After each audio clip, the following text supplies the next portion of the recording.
March 4, 1944, Berlin. High above the German capital, the icy sky was about to reveal something no Luftwaffe pilot had ever expected. For years, they had hunted American bombers at will, safe in the knowledge that their enemies' escorts could never reach this far. But on this day, the illusion shattered. General Adolf Galland, Germany's most famous fighter commander, later recalled the moment with blunt honesty. "When I saw Mustangs over Berlin, I knew the war was lost." The German pilots who scrambled that morning expected easy prey, unescorted B-17 flying fortresses, vulnerable and slow. But as their Messerschmitt Bf-109s and Focke-Wulf 190s climbed to intercept, sleek silver fighters dove from above. The Americans had brought with them a new guardian, one that could chase the Luftwaffe across the skies of their own homeland. The P-51 Mustang had arrived over Berlin. Its long nose, its blistering speed, and its near-limitless range stunned German pilots. They could hardly believe their eyes. For the first time, the Luftwaffe was outflown, outgunned, and outmatched. Not over France, not over Britain, but over their very capital. The day was more than a tactical shock. It was a symbol that Germany's skies, once the fortress of the Reich, were now breached, and that the war in the air was turning irreversibly against them. To understand why the sight of P-51 Mustangs over Berlin was so shocking, we must look back at the years leading up to 1944. The Allies had long pursued a strategy of bombing Germany into submission. By day, the U.S. 8th Air Force flew streams of B-17 Flying Fortresses and B-24 Liberators, while at night the Royal Air Force sent waves of Lancasters and Halifaxes. The theory was simple: destroy German industry, choke the Reich's war machine, and break the will of its people. But in practice, the daylight missions were devastating, not for Germany, but for the bombers. Without protection deep inside enemy territory, American crews suffered losses so severe that some missions bordered on suicide. One infamous example was the second Schweinfurt raid of October 14, 1943, remembered by survivors as Black Thursday.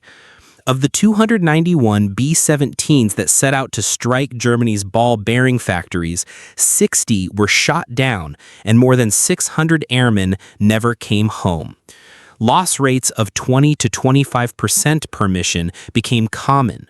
A bomber crew's odds of surviving their required 25 missions were heartbreakingly low. German fighter aces, many with dozens of kills, dominated the skies. They knew that once the American escorts, P-47 Thunderbolts or P-38 Lightnings, turned back at the limit of their range, the bombers became sitting ducks. The Luftwaffe referred to it coldly as the turkey shoot. This imbalance created a grim certainty inside Germany. As long as no Allied escort fighter could reach Berlin, the Reich's heartland was safe. Cities could burn, factories could be hit, but the capital, the symbol of Hitler's power, seemed untouchable. And so the German high command continued to believe in their aerial superiority. The war in the air, they thought, was theirs to command. What they did not see coming was an American fighter that would rewrite the rules of aerial combat and render their confidence meaningless. The weapon that would shatter German confidence didn't begin as a miracle. In fact, the P-51 Mustang was born almost by accident. In 1940, before America had even entered the war, the British Purchasing Commission asked North American Aviation to build fighters for the Royal Air Force. What the British expected was a copy of the P-40 Warhawk. What they got instead was something entirely different: a new design rushed from blueprint to prototype in just 117 days.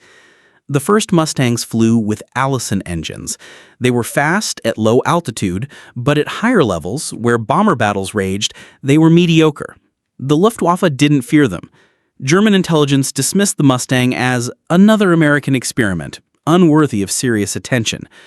But the story changed dramatically in 1942, when the British fitted the Mustang with the Rolls-Royce Merlin engine. Suddenly, the aircraft's performance transformed. At altitude, it could reach speeds of 440 miles per hour and outclimb nearly every German fighter. Its handling was smooth, its cockpit visibility superb, and with external drop tanks, it could fly nearly 1,600 miles without refueling, more than double the range of most Allied fighters. To American commanders, the implications were staggering. At last, there was a fighter that could escort bombers from bases in England all the way to Berlin and back. No longer would the bombers fly alone into the storm. Pilots quickly realized they had something extraordinary. A U.S. ace, Major Thomas Hayes, recalled, "When you climbed into a Mustang, you felt invincible. It had the speed, the guns, and the legs to take you anywhere." The Luftwaffe, however, still clung to its assumptions. They believed their seasoned pilots and proven machines, the Messerschmitt Bf 109 and the Focke-Wulf 190, would remain dominant. But Germany was about to discover that the balance of power in the skies could change overnight, and that their confidence had been fatally misplaced. March 4th, 1944. Dawn broke cold and gray over eastern England. Airfields buzzed with activity as mechanics fueled, armed, and prepared hundreds of B-17 Flying Fortresses. Their mission was the most daring yet: strike Berlin itself in daylight. For the American crews, the city was more than a target. It was a symbol. If they could bomb the Reich's heart with precision, it would prove that Hitler's empire was no longer untouchable. But for weeks, bomber crews had whispered the same question: who will bring us home? They had seen what happened over Schweinfurt and Regensburg. Without escort, Berlin was a graveyard. This time, however, the bombers would not go alone. As the formations climbed to altitude, their guardians appeared, squadrons of P-51 Mustangs with their distinctive bubble canopies and long, elegant noses. They slid into position above and alongside the bombers, their silver wings glinting against the winter sky. For the first time in history, long-range escorts were about to reach Berlin. When radar screens in Germany lit up with the incoming formations, Luftwaffe controllers ordered their fighters to scramble. Dozens of Bf 109s and FW 190s roared skyward, their pilots confident. They expected to find slow, lumbering bombers helpless once their escorts had turned back. Instead, they found Mustangs waiting for them. The shock was immediate. German ace pilots dove to attack, only to be intercepted head-on by Americans who could match or exceed their speed. Dogfights erupted above the capital. One Luftwaffe veteran later admitted, "It was a nightmare. Suddenly, the bombers had a shield that fought us everywhere. We could no longer break through." Bomber crews who had once prayed only to survive now looked out their gun ports and saw Mustangs tearing into enemy formations. "For the first time, we felt hope," recalled one B-17 pilot. "We felt we might actually make it home." That day, Berlin was bombed in daylight. But the larger story was not the bombs that fell on the city. It was the realization shared by every German pilot who faced the P-51 that the air war had changed forever. The Luftwaffe had lost its last advantage: control of its own skies. The P-51 Mustang was not just a marvel of engineering, it was the product of an industrial machine unlike any the world had ever seen. Behind every sleek fighter that soared above Europe stood a vast army of workers, engineers, and factories that never slept. By 1944, the United States had become the arsenal of democracy. Its industrial output dwarfed that of Germany and Japan combined. At the height of production, American factories turned out nearly 100,000 aircraft in a single year. Among them were more than 15,000 P-51 Mustangs. One of the Mustang's greatest secrets was its heart, the Rolls-Royce Merlin engine, mass-produced under license by the Packard Motor Company in Detroit. Each engine required more than 30,000 individual parts, yet Packard's assembly lines churned them out with relentless precision. This partnership between British design and American mass production gave the Allies an unbeatable edge. Equally important were the people who built them. In factories across America, millions of workers, many of them women stepping into roles once close to them, riveted wings, welded fuselages, and tested engines. They became known as the Rosies, symbolized by the iconic Rosie the Riveter. For them, every shift was more than a job. It was personal. They knew their work meant survival for sons, husbands, and brothers fighting overseas. The Mustang was also cost-efficient. At roughly $50,000 per aircraft, it was far cheaper to build than Germany's desperate technological gambles, like the Me-262 jet or the V-2 rocket.